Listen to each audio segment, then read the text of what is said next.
Jessica, it's so good to have you back on the podcast. Thanks so much for joining me again. Thanks for having me. It is such a pleasure. I'm excited to be handing over the reins to you today to host this hot seat episode. I know it's going to be a super fun one. Um, but before we dive in, how are you doing? How's life going? Life is good. It's pretty busy right now. I am working full time, which is awesome to be able to also manage my jewelry business on the side. But as we chatted about a little bit before this, I'm getting married in September, and it's kind of fun to be able to bring like aspects of running a business into putting on a wedding. So Yeah. it's busy right now. I'm excited for the summer season ahead, though. Oh my goodness. Yeah, that's so interesting. I've never thought of that. There's so many skills you learn as a business owner that are perfect for organizing your wedding. Right. I love it. Yeah, totally. I love it.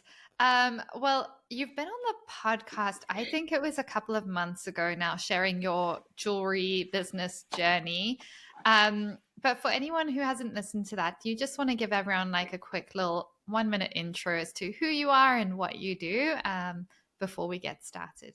Sure. Yeah. My name is Jess. I live in Vermont, born and raised, and I started making beaded jewelry about 6 years ago. So a chunk of time here. I do, like I mentioned, I do work full time in marketing.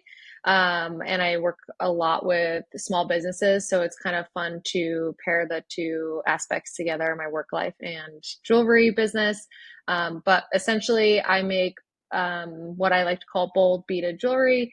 And my motto is unleash your fierce because a lot of the work that I create is very bold. I like to say powerful and makes the wearer feel confident, beautiful in their skin. So lots of color, plenty of patterns, and just kind of makes you stand out. I love that so much. And yeah, you're busy wearing these gorgeous red Yes. drop beaded earrings. What are they called? Those ones? These are actually the drop fringe. And I make a variety of these guys. Folks tend to love these ones because I offer them in different lengths, so the longer style, but also the shorter mini fringe is very popular as well. I can totally see why they're so striking. Okay, serious question. Are you wearing your earrings to your wedding? Can we Great know? question. So it's like a to be determined. This is funny. My dress is fully beaded, but it's Oh. not like crazy. It's very subtle, and the pattern is very like abstract. It just looks textured, um, and it's made out of little. I hope my partner doesn't listen to this because he can't know, but the beadwork is a little four leaf like ivory flower petal situation, and then like a pearl bead in the center. And I'm going to ask for extra fabric so that I can make like drop earrings that match the beadwork on the dress. Oh my goodness. Yeah. I love it. Well, I'm really excited to see the pictures. This just sounds so dreamy. And so, yeah, do you want to kick us off with our first question? I'll hand it over to you. Sure. Yes, of course I do. Well, because we haven't chatted in a while, I would love to know what's one thing that has been on your mind recently that's keeping you Oh, that's keeping me up. Oh up. my goodness. This is a good one. Um, what's one thing that's been on my mind recently that's keeping me?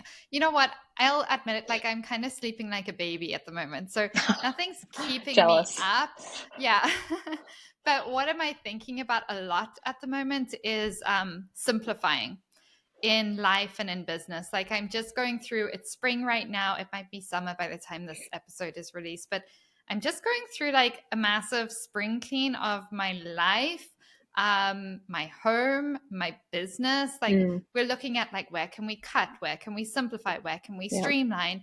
And it's been like kind of I've just immersed myself in this space of like spring cleaning my wardrobes and just Yeah. everything. And even like my tea drawer, which I'm now moving to all loose leaf teas because of all the plastic and stuff. And I'm just like Mm. cutting, but also simplifying. And it feels so good. Like it gives you so much energy. It gives you so much focus. And it just, I'd say that's kind of taking up a lot of headspace right now, because once you get started, you just start finding all these things where it's like, oh, but what can I do in this part of the business? And what can I do in this part of the business to like simplify, streamline, automate, systematize, like everything. And so, I love it. yeah, I think that's kind of where I'm at right now. I can't think of anything else that's taking up like a lot of headspace. I would say that's really the thing, but it's giving me so much energy. So I'm kind of loving it. How about Amazing. you?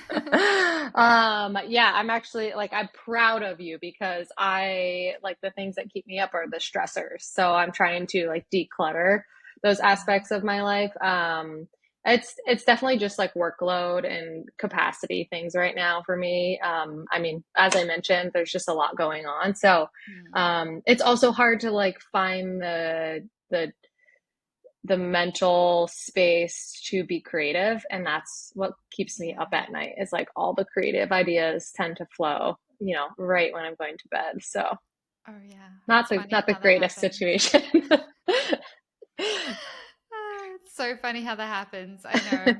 That's why, like, I used to keep a notebook by my bed for the longest time. Now I just have my phone because if I have notebooks, then there's just a million things everywhere. I just put it straight into my to-do list. But yeah, it's funny how ideas come to us when we're resting or when we're doing something else. Hmm. And it's just a good reminder, like, you know, as a creative, as an artist, you need space and time. And we don't always have that. Like you're in a busy, busy season right now. And Right. it's kind of tough, but it sounds like you're doing well Yeah. managing this season. Yeah, I mean, I appreciate that. It definitely comes in waves. But that brings up a good pivot to a next question for you, Robin. With time and capacity, when you are limited to time, how do you decide what like tasks or projects you prioritize? Yeah, this is a great question. So, this kind of aligns with what you just asked as well. So I love it because, right, like over the past few weeks, I've been in that place where I'm like, damn, I have very limited time. Hmm. And I actually had to say no to some projects that I was working on. I had to, even within what I was wanting to launch this year, I had to say no to myself on some things that I was Mm. wanting to launch to be like, yeah, you know what? Brilliant idea. Can we do it? 100%. Doesn't make sense right now when I'm like, when I have limited time and I'm optimizing for more time. No, Right. doesn't make sense to introduce that right now. So when I have limited time, I'm focusing on a couple of things. The first thing is my own energy levels.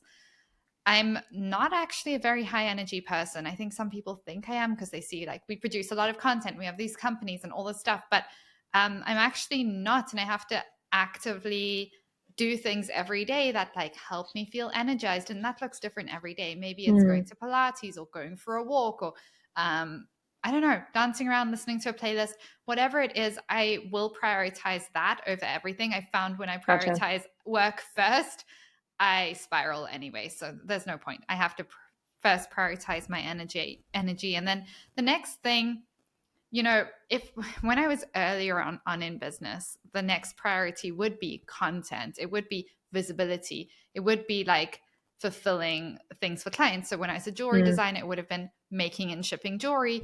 When I'm a coach, it's actually like coaching and client support. But Hmm. I'm at the stage now of business where I have so many systems in place. I haven't actually posted on Instagram. I think I did my first post today that I've done in like 3 weeks, but you wouldn't know because Oh, we have about 3 posts a day going out. So right. it's all automated, it's all systematized.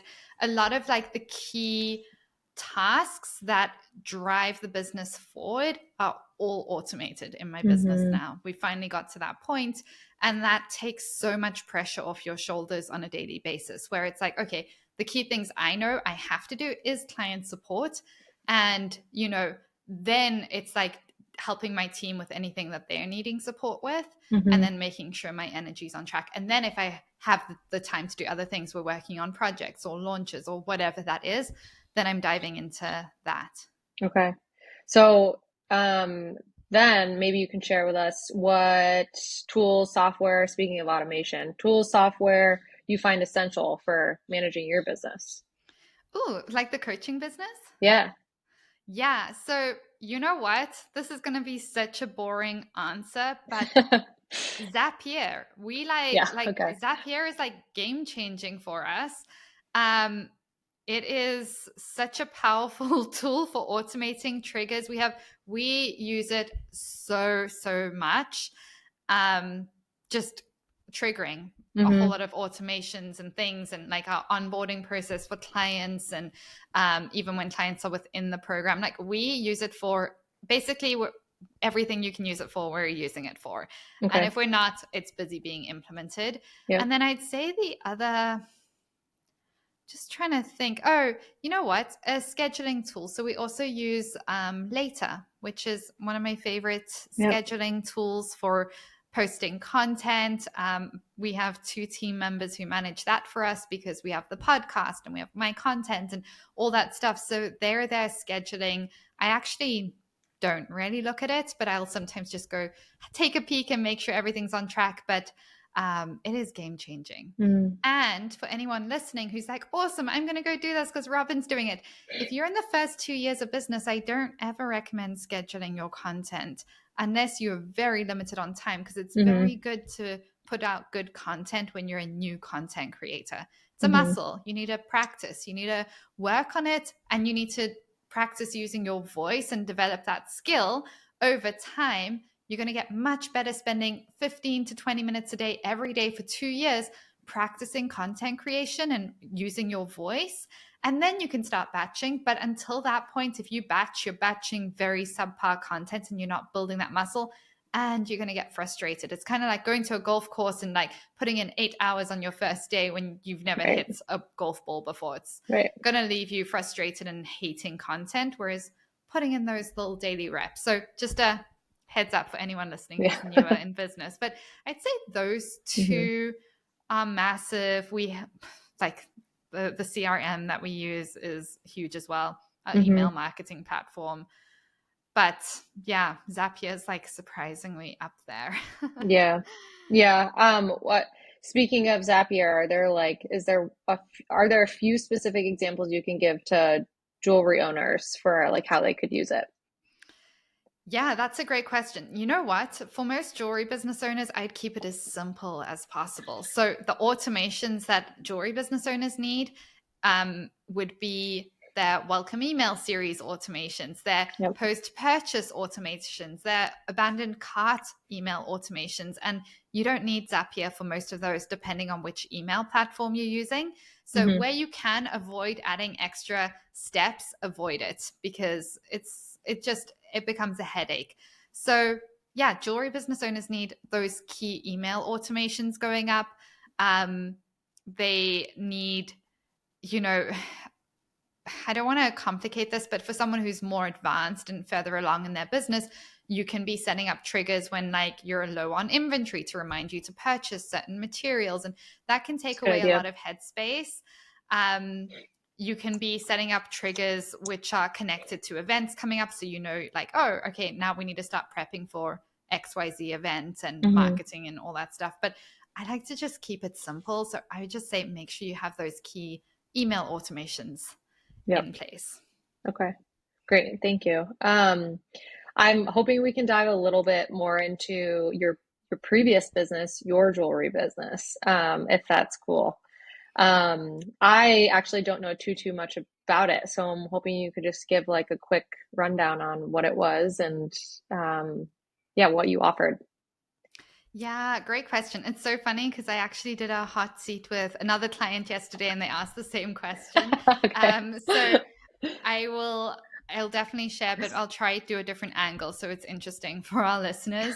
But it was actually, it's the pieces like I'm wearing today, like really dainty, minimalist, subtle, very basic designs, but very lightweight. So I'm somebody who's extremely sensitive to clothing, fabrics, anything touching me. Mm-hmm. Like it's, I don't know what it is, but like I'm extremely sensitive to stuff. So for years I struggled to find jewelry that I could actually like live in. And I'm also somebody who likes going, like doing my work and then going to yoga and then going on a hike and then swimming. Like, and I don't want to be changing between all these things. I don't want to Yep. take jewelry on and off. And so I created this collection of like minimalist and meaningful 14 karat gold fill jewelry. I also worked with gemstones, and they were just really simple designs, but like pieces that you could basically live in.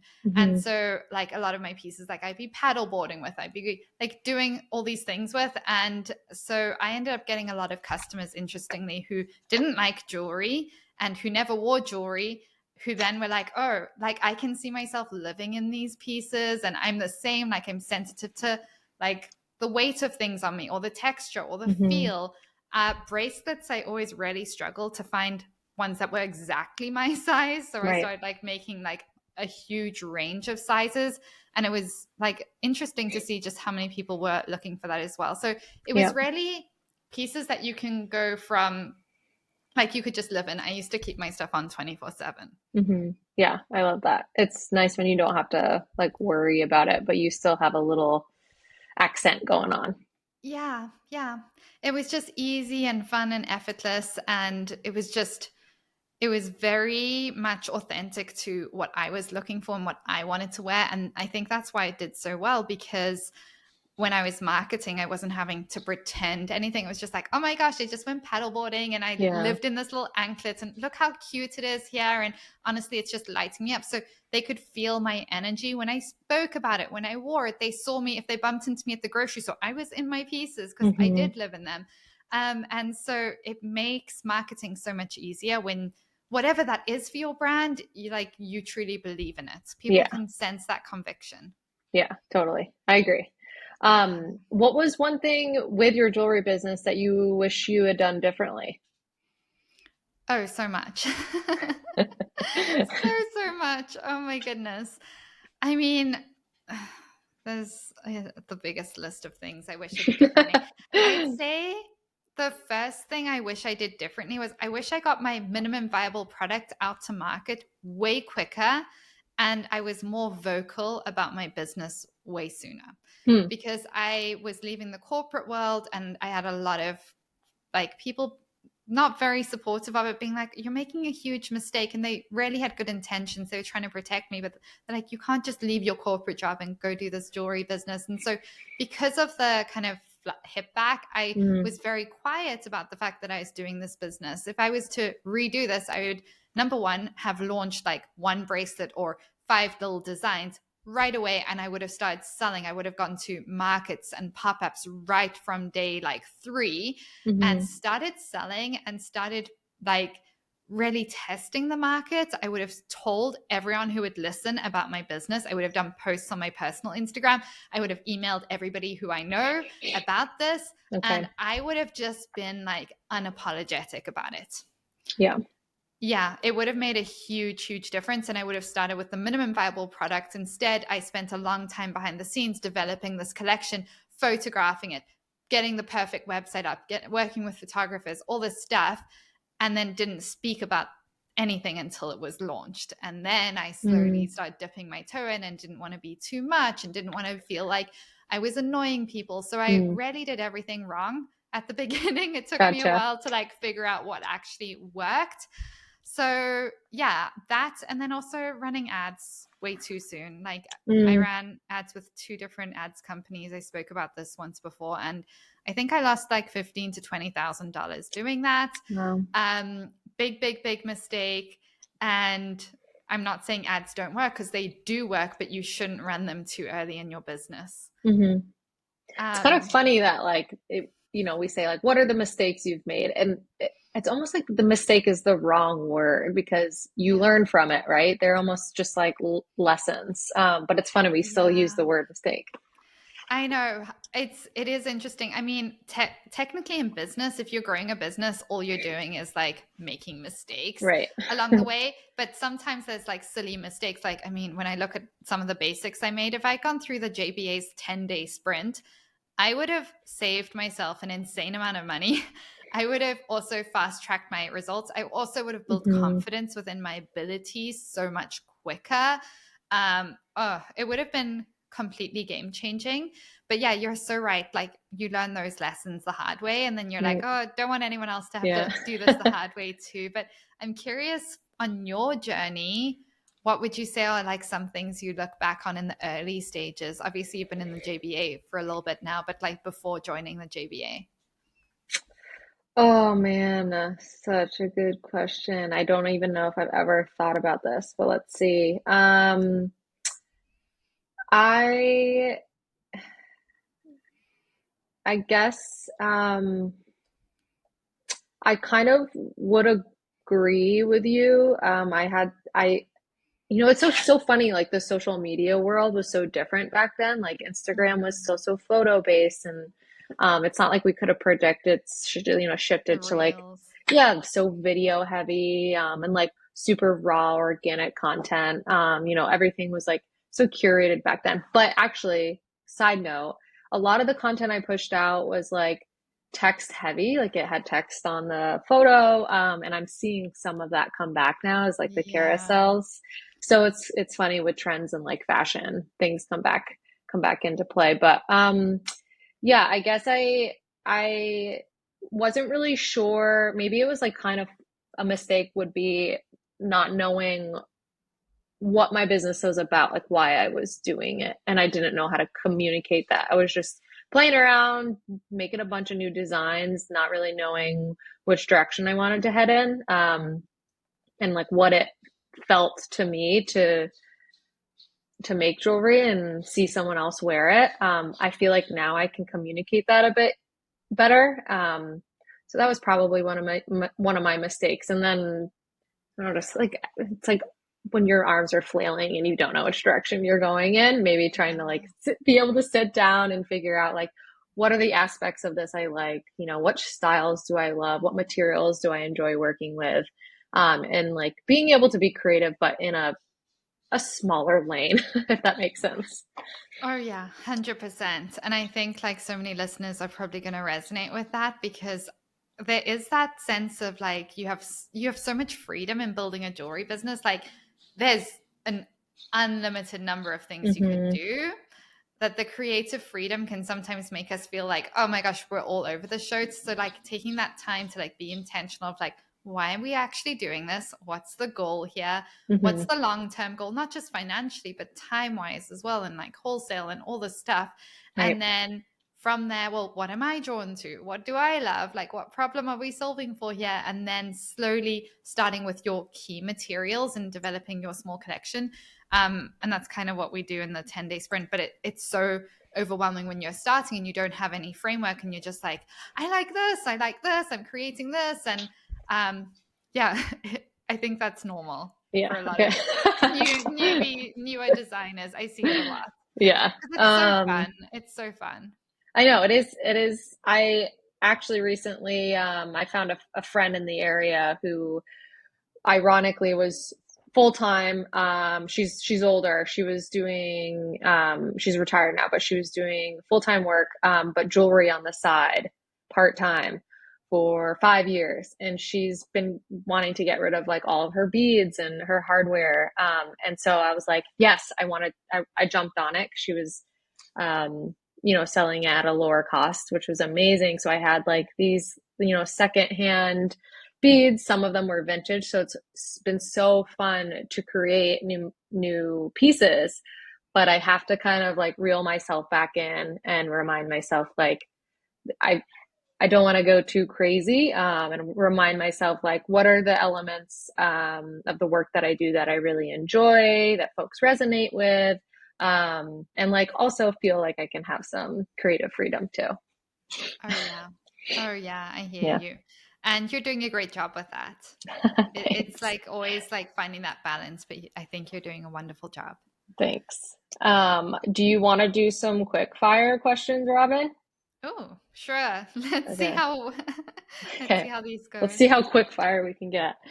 Okay. Okay, so some of these are a mix, but it's like either or, but some are just like you're gonna have to answer a full sentence with your question.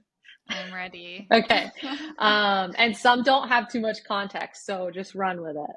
Okay. Okay, you ready? I'm ready. I'm Okay. stressed. Morning or night? Morning. Walk or run? Walk. Gold or silver? Gold. Yeah. Okay, rings or necklaces? Rings. What's your favorite color to wear? White.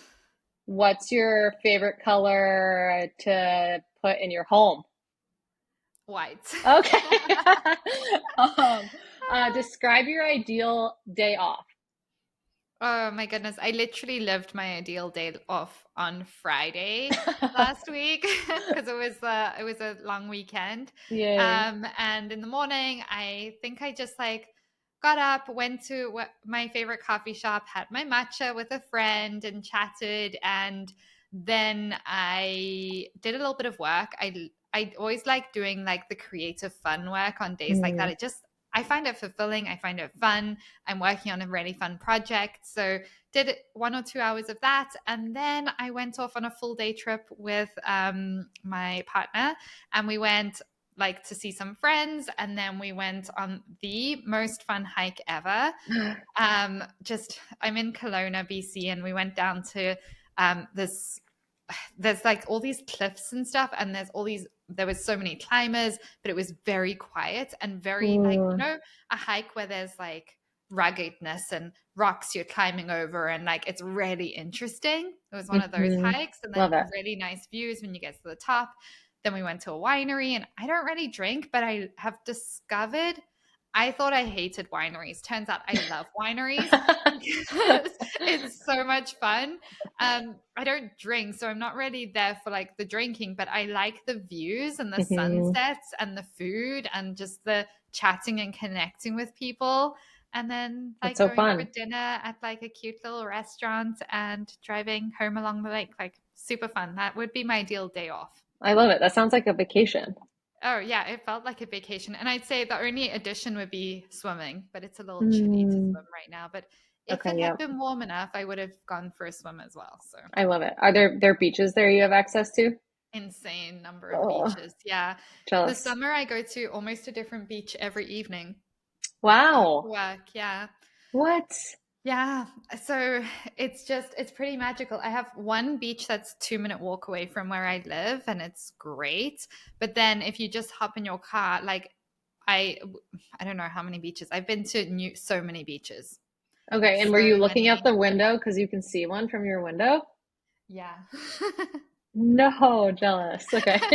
I was looking at the lake. I can see the lake, and it's like one of the beaches I go to is right there. Oh my gosh. All right. Well, Yeah, that's why part of why I moved here from yeah. Ontario because I didn't have this back in Ontario.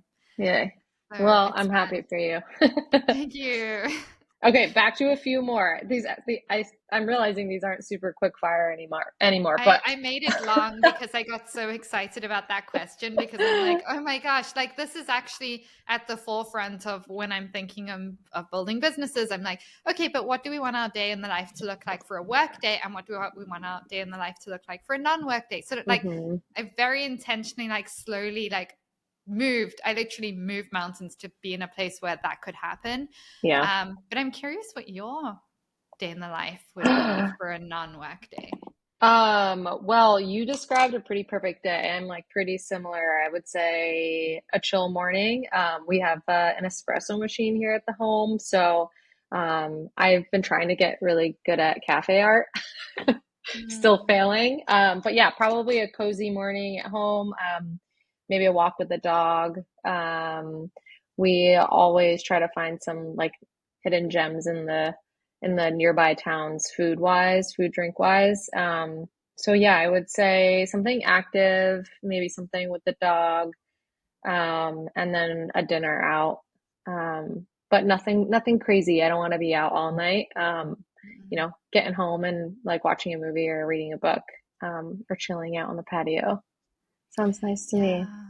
That Yeah. sounds like a dream. I'm the same. I can't do late nights. Like when I say dinner, Yeah. it's like dinner at like 5:45. Yeah. Like 5 o'clock, I'm game. Yeah, that's my like dinner time at the latest. I know. I know we're past dinner at this point. Yeah. Okay, a few more. This one's fun. If you could have any superpower, what would it be? You know what? Superpower.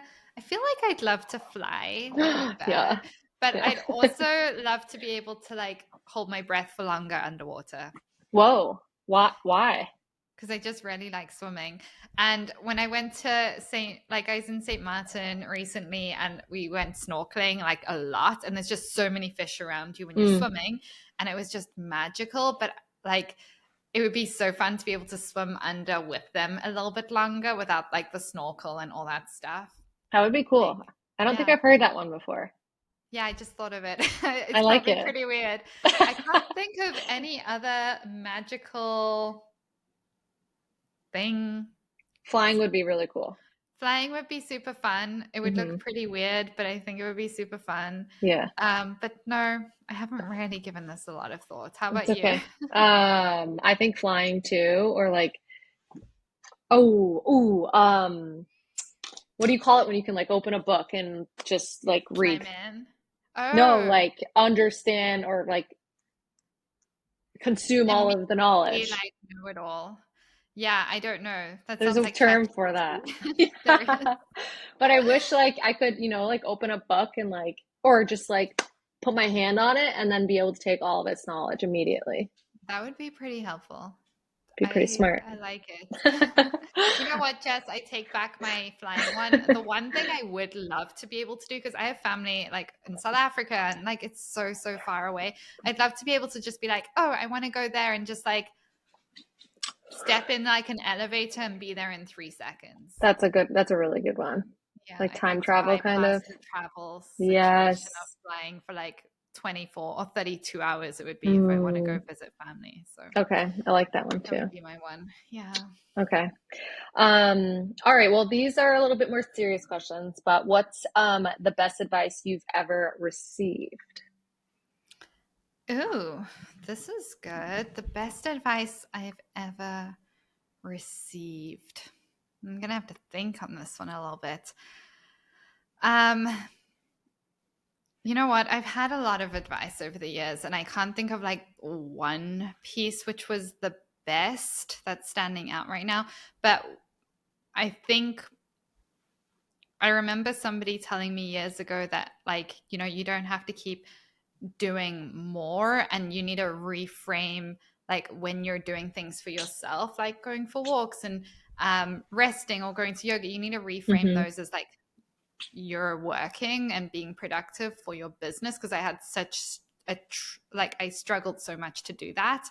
I felt like I was wasting my time when I was doing yoga or doing anything like that. So Mm, I think like that reframe helped a lot.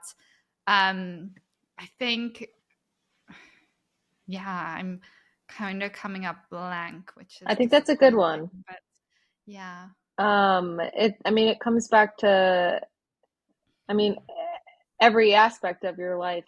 I was reminded of that recently. Someone close in my life was worried about what um, certain people in their work realm would think about them taking some time off, like a Mm, vacation. And they hadn't in a really long time. And it was so hard to hear that they almost said no to doing that for themselves because they were worried about like the judgment of it. So yeah. it's a really important reminder that like you can't help like others or help your business or whatever it may be in your life that like consumes most of your time if you aren't like good, if you aren't healthy, if you aren't like stable, if you aren't happy. So it's, yeah, I think that's great advice. Yeah. And I think like I've also had, well, I've had multiple people say this, but it's like remembering, like you said, Jess, that you're the most important asset in your business, and you and your energy and your mindset and everything comes first.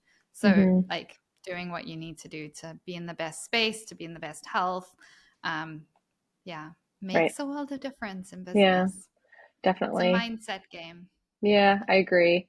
Um, and so then the next question is, what's the best advice you've ever given? Ooh, I mean, this is kind of tough because I give advice obviously to our clients all the time. Hmm. And I would say one of the, I guess, it's hard to say if this is the best piece of advice, but I give this piece of advice a lot, and that is embrace messy action.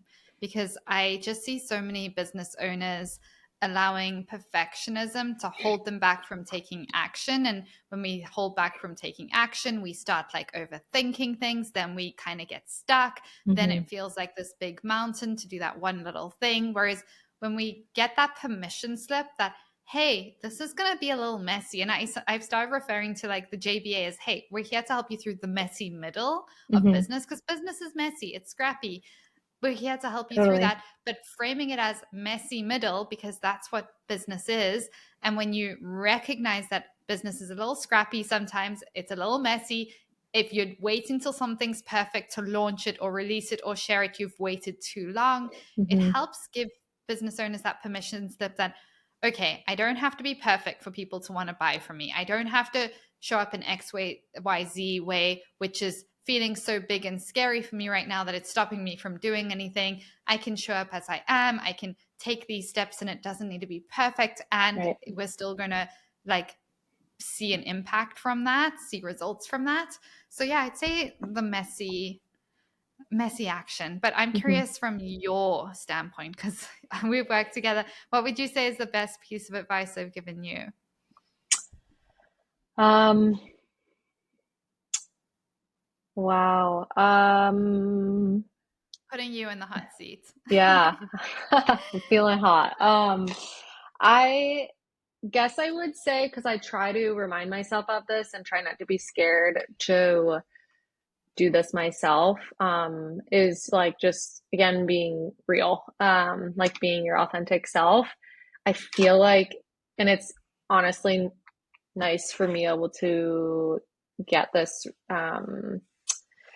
like reaction when I'm showing up real and like I'm being goofy on stories or whatever it may be, that people are receptive to it and they're responsive and they're like, and they laugh, like they engage, they, I'm not curated, like it's just raw. I'm human and everyone makes mistakes, as we've talked about, but I feel like that's now, especially in the digital realm, that's how people are making connections because they're so like this stupid device is so like toxic at some points, and negative, and it's refreshing when you get a real human behind the screen Yeah.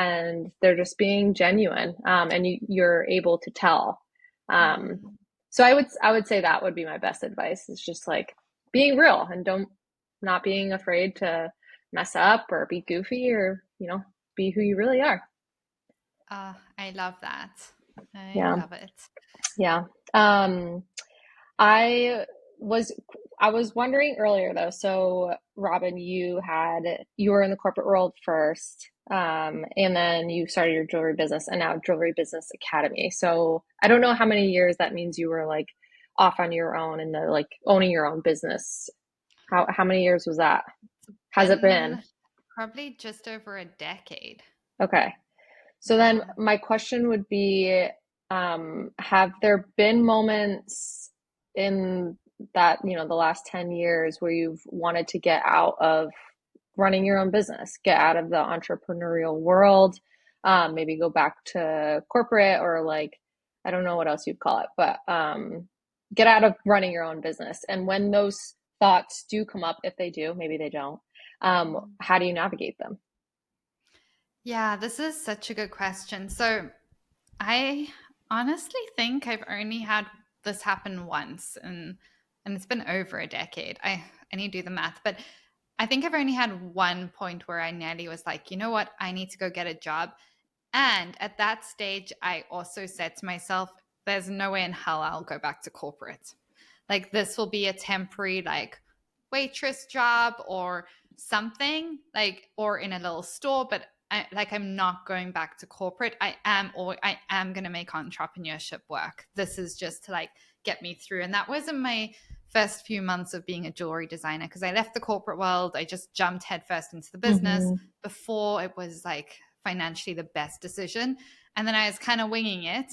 And a few months in, I was like, oh, this is not sustainable financially. And I did the Mm. math and I was like, I have to make $10,000 in sales next month. Otherwise, I have to get a job. And I told myself, you're going to get a job at like McDonald's or like Starbucks or whatever. You're not going back to the corporate world. You're Mm. just going to get a job and still keep building. But like, I nearly did that, but I was like, okay, I have 1 month. I have to hit over 10,000. Otherwise, we're doing that. And I wrote my plan out, hit over 10,000, and then just kind of grew from there. Wow. So yeah, I did nearly get a job, but I was never like, oh, I want to go back to the corporate world. I saw enough in the corporate world to recognize like, yeah, entrepreneurship is hard, but on my hard days in entrepreneurship, which happen, I get to go for a walk. I get to get into bed and watch Netflix and get cozy. I Yeah. can go to a Pilates class in the middle of the day. You know, I can get a therapist or whatever it is. Like, I can have a good bad day in entrepreneurship. My worst days as an entrepreneur, like they're nothing compared to my worst days as in the corporate world. Wow. The corporate was not for me. Yeah. It was not for me. Yeah. So no, I don't ever feel that way. I feel very secure in the ups and downs of entrepreneurship. I know for some people it triggers their nervous system because it's like, well, you don't know for sure what your income's going to be. Like, it doesn't matter how many years you've been in business. Like, there are ups and downs. Right. I feel very secure in that because I know, oh, if there's a dip, I know how to make money, and I'm very confident in my abilities to make money. And like, I have no concerns that I'll be able to do that. I think it's that opportunity, knowing you have the opportunity. Whereas in the corporate world, I mean, you can be at a fixed salary and then it's like, oh, you don't really necessarily have the time and capacity to go and increase that income within that job. You have to kind of start a business or do something else in Mm-hmm. the time you have outside of that. So I just don't feel as secure in those environments anyway. So Mm-hmm. I don't know if that makes sense.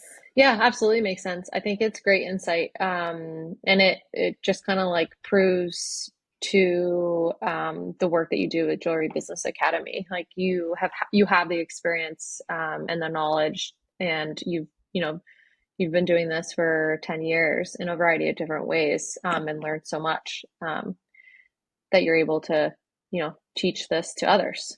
So, Yeah. Yeah. Have yeah. you ever had those feelings of like, well, I know you're in your corporate job right now. So, Yeah, I know I'm thinking about it in the like opposite way. It's so hard to know because I've never, like I mentioned, like I do have a full-time job. And fortunately I really love it. mm, It's in marketing, so I'm able to, take a lot of what I learn and implement it simultaneously into my jewelry business and vice versa. Like there's so much that I've learned through the Jewelry Business Academy that I've brought into my full-time work. Um, but there's often times where like, if I'm coming into a call or listening in on one of your podcasts where I recognize that like the mental and emotional well-being is a bit more prevalent. Like, although I know my full-time work like cares about that and is mm, essential and all that, it just with the Jewelry Business Academy and the community, we talk about it more, yeah. and it's a built in, so it just feels more prevalent and like substantial when it comes to this community. So that's always it can always be tricky because I know there's stresses in everyone's lives. And especially when you're like navigating a full-time job and you're doing something on the side and maybe planning a wedding, there may be Yeah. stresses that come up. And it's so crazy how stress can impact your life, your health. So it's kind of always at the forefront of my mind. Yeah, Yeah. stress, like managing that stress. Yeah. Um, yeah, I know. I think my mom has dealt with some stuff before, but you can tell I can like feel it come on during certain parts of the Mm. day or certain parts of the month. And I'm like, okay, whoa, like I haven't worked out today, or like I haven't worked out in a few days. Like I know I need to get outside or like go move my body or, not drink so much caffeine. So yeah, I think being able to recognize that you should be able to and can put yourself first and your health and, whatever you need to do to take care of your body and your mind. I think that's important, and it can be Yeah. okay to, put that first. Oh, yeah, I completely agree. Yeah. 100%. I would love to, I'm actually curious your thoughts on this. This is pivoting a little bit, but um, I'm sure other jewelry makers deal with this, and maybe you did when you were running your jewelry business, but I don't know if it's like if it's at the forefront of my mind with like all the tariff stuff or like inflation, but um, especially me making beaded jewelry, I oftentimes see um, other like retailers in the area or even online that are using um, folks from overseas, or they're using supplies from overseas, and competing with that is almost impossible.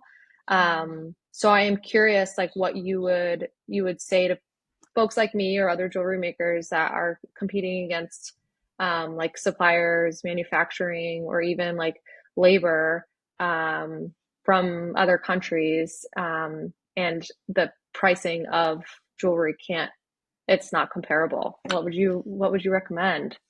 Yeah, I'm so glad you asked this question, Jessica, because I think like this is something so many designers think about. And I want you to think about the types of customers these people are selling to, because me as a customer, like I will never, there's zero chance in a million years I would ever buy a piece of jewelry from Amazon, for example, or like from a Walmart or whatever. Like I would just never in a million years do that. Hmm. The customers who are buying from those, they're a different type of customer to the ones Hmm. that you're looking to sell to. So I don't even think they're your competition.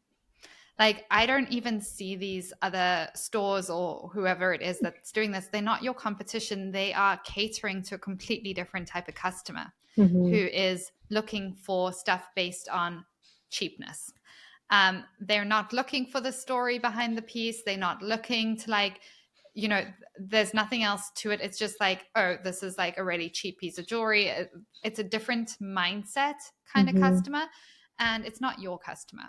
So Hmm. you're not losing out at all. And what people want now more than ever, people are much more aware of where they're spending their money. So they want to spend their money on stuff that they perceive as like valuable. Now, what does valuable mean? Doesn't necessarily mean like high price points, but it can mean that. But it means in terms of like, I'm looking at your earrings right now, like the fringe earrings. They're gorgeous. I know they're hand beaded. I know they're designed by you. I know there's a whole story there. So, yeah, somebody can show me the exact same earrings. They can replicate your earrings and they can tell me these ones are $10. The ones Jessica makes are $350. Which one do you think that I'm going to want to buy? It's the $350 ones from you because of the story and everything associated with it and the feeling. And every time I wear those, I'm thinking of you and your story. If I bought the $10 ones, every time I'm wearing those personally, I'm not vibing with them. Yeah. I would not want to wear them. So we have different customers. You have different customers as a designer, and that's where just embracing being the face of your brand, telling your story, talking customers through the process makes the world of difference. The last thing you want to do is think that you're competing with these other brands and try price Hmm. compete, because you will lose. Yeah. You do not want to be like, oh my gosh, they have something really similar. It's $15 and mine are $200. I need to get my price down to like 65. no, there's no point doing that because you don't want to price compete. You want to value compete. Yours are way more valuable, Hmm. even if they replicate the materials, even if it's the exact same materials. Hmm. Does Yeah, it that make was. sense? Yeah, it makes sense completely. I had a feeling you'd say all this, which is good. It's good to be reminded of these things because I had to check myself the other day. I was in a local shop, and I do this. Like, obviously, there's so many beaded jewelry artists out there, and uh, anyway, I saw this like set of beaded earrings, and I checked the back, and they're not made in the U.S. But they were like something that I would probably take me forever to make, and I'd charge definitely over 100, maybe $150. They were like $12. And of course, you consider like wholesale prices. Like, how did this company sell the like, how did they sell these for $6? Yeah. Like, how were they? And then I was like, wait. Like, it doesn't matter. And I would probably say thanks to the Jewelry Business Academy, like I have found my voice to an extent and been able to communicate my value and been able to like organically grow my customer base. And these folks are like coming back and buying jewelry because they love the way they make them feel, and they know me and they know the brand. They see me on social media being goofy, like so it what you were saying all tracks. And although I like at times need to remind myself of that, I, I think I'm almost getting there. I love that, Jessica. Yeah, I'm so happy to hear that. It's kind of like the coffee thing. Like you can go to Tim Hortons for a $2 coffee, or I don't know how much they charge, or you can go to Starbucks for like an $8 drink. There's a market for everybody. Hmm. Uh, um, and it's really just on sharing that value and Hmm. helping people connect to you and your story. It makes the world of difference. So Hmm. don't the worst thing you want to do is like stress about it and start price competing and start Yeah. comparing yourself and stop questioning if it's even possible. It is possible. I had a client 2 days ago on a group call. She told me we always do wins at the end, as you know, of our group calls, and she was like, oh yeah, my win is like I just got the highest order, and this woman placed an order for two of these like I don't know, they're $2,000-3,000 pieces. When she was like, I don't even think she'll buy one, and she bought two, and she's Amazing. like, it was her highest order since starting her business, and she was like, I just realized like what you said about the price and stuff. Like there is a market for everything, and it's the way you present the Yeah. price. It's the stories you're telling. It's the value you're putting behind those pieces. Because people are still spending a lot of money. They have a lot of money to spend, but it's about like knowing that you exist, connecting to your story, Hmm. seeing the value makes a world of Hmm. difference. Yeah. So I know we're coming up for time, Jessica. I don't know if you have one quick question you want to wrap up with, or Sure. Yeah. This one is in regards to the Jewelry Business Academy. What is one thing that you've done with JBA that you're especially proud of? you know what? It would have to be the community. I'd say the community. And I mean, it's just like creating a space where jewelry business owners can feel seen in like the challenges they're navigating, the fears that they're dealing with. They can they can be super open and feel supported, and they don't have Hmm. to feel shame around anything that's going on for them. They can feel celebrated when things are going right. A lot of like the JBA members have become like lifelong besties, and they're like traveling across like the US and Canada and Australia and everywhere, Europe and stuff, to like meet in person and spend a few days together. Hmm. So I'd say it's the community, and it's the community that like people like you that like make that community what it is. Yeah, I would agree. I think that's a great answer. That's definitely something I recognized with this group. You don't often, especially it not being like local, you don't know when you're getting into something like this if you're going to be able to feel community and take part of something like that. But I think with Yeah. the Facebook group and the calls, and you do so much. I mean, you're in this September is the second retreat. Second retreat. I'm so Yeah, excited. Yeah. that's huge. I know, and I'm sad to miss it again, but It's over um, your wedding. Can we not move the wedding I to know, right? Kelowna? I know. So that would be amazing. You guys all come. That would be we just crashed the wedding. It would be super fun. But Next that is year. so amazing. I'm so jealous. And like even seeing all the video from the retreat and you guys going on hikes together and like going out to dinner, it's like it's kind of crazy how people are coming from all over the world to get together and Yeah. be a part. Yeah, Yeah, I was kind of blown away. I didn't know what to expect for our first retreat, and we had people from Australia, the UK, US, Canada, and one other place I can't remember where fly in for this like weekend essentially, and it was just the amazing. best weekend ever. It was Yeah, so much fun, that's amazing. so deeply like connective, um, just so much growth, so much healing. It was just it was the best. They hated me when I was making them hike that mountain though. They loved me after, but they hated me on the way up because it's no joke. It's like a full on mountain. Oh, I'm sure. Yeah, no, I like that's why I would love coming because Canada's also so beautiful. Yeah. Yeah, I'm sad to It's miss so it. pretty. I know. Next time round, we will Next year. miss you. We will miss Yeah. you. But this has been so fun, Jess. Thanks so much for joining me. Thanks for Yeah. bringing all these great questions. And we'll have to bring you back on in a couple of months because we want to hear about the wedding and the wedding earrings and your business updates and all that fun stuff. Yeah. But for That'd now, be where fun. can our listeners follow along and support you? Sure, yeah. So I'm of course on Instagram and Facebook and TikTok. But my jewelry business name is Gisali Designs. And those are my handles, and it's spelled Jeshali Designs. And you can find me there. Amazing. Thank you so much. We'll link those in the show notes so you guys can go and follow along and connect with Jessica and maybe see sneak peeks for the wedding, Yeah. the upcoming wedding. But thank you again, Jess. This has been so much fun. Thanks, Robin. Definitely a lot of fun.